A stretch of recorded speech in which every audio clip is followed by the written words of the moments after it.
আমরা রওনা দিয়েছি বিশ্বের তৃতীয় বৃহত্তম মসজিদ শেখ জায়েদ মসজিদ আবুধাবিতে।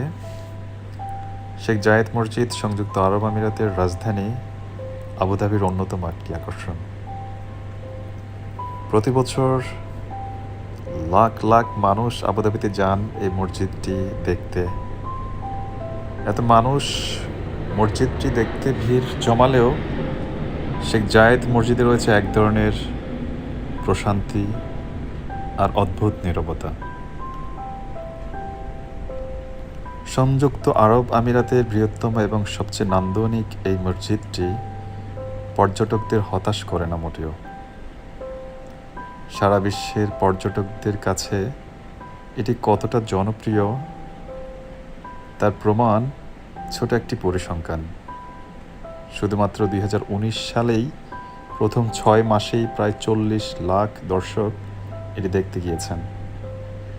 2018 সালে ভ্রমণ বিষয়ক ওয়েবসাইট ট্রিপ অ্যাডভাইজারের করা র্যাঙ্কিংয়ে তৃতীয় জনপ্রিয় স্থাপনা হিসেবে উঠে আসে মসজিদটির নাম। আবুধাবির জাঁকজমকপূর্ণ এই মসজিদটি তৈরির কাজ শুরু হয়েছিল 1996 সালে।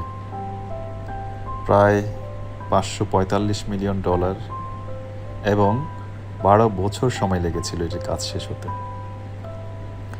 বর্তমানে বিশ্বের তৃতীয় বৃহত্তম এই মসজিদটি আয়তনে 22,412 বর্গমিটার, যা প্রায় 4টি ফুটবল মাঠের সমান।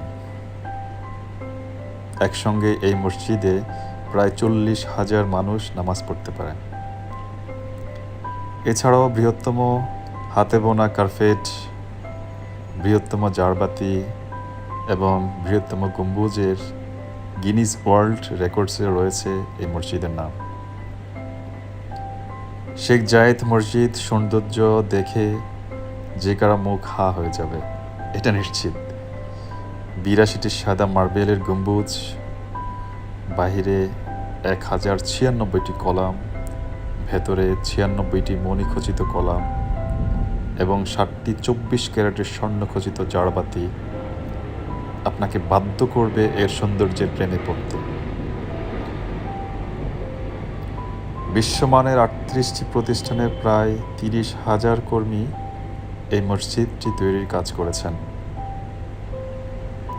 সংযুক্ত আরব আমিরাতের প্রথম রাষ্ট্রপতি প্রয়াত শেখ জায়েদ বিন সুলতান আল নাহিয়ানের নাম অনুসারে এই মসজিদের নামকরণ করা হয়েছে। তিনি এই মসজিদের করার পরিকল্পনা করেছিলেন। এই মসজিদ নির্মাণের স্থাপত্য বিষয়ক নির্দেশনা তারই ছিল।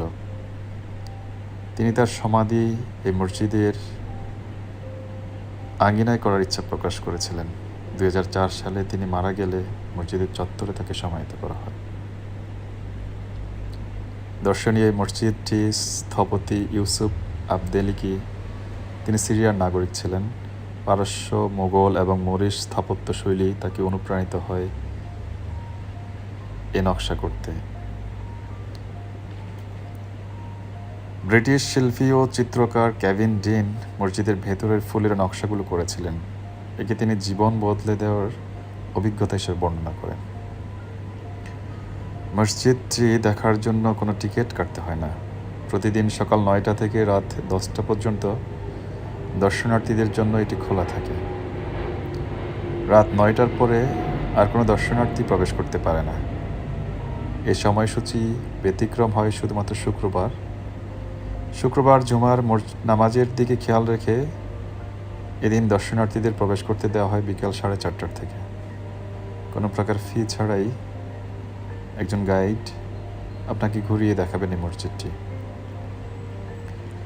বিকেল 5টা থেকে শুরু হয় আলোকসজ্জা।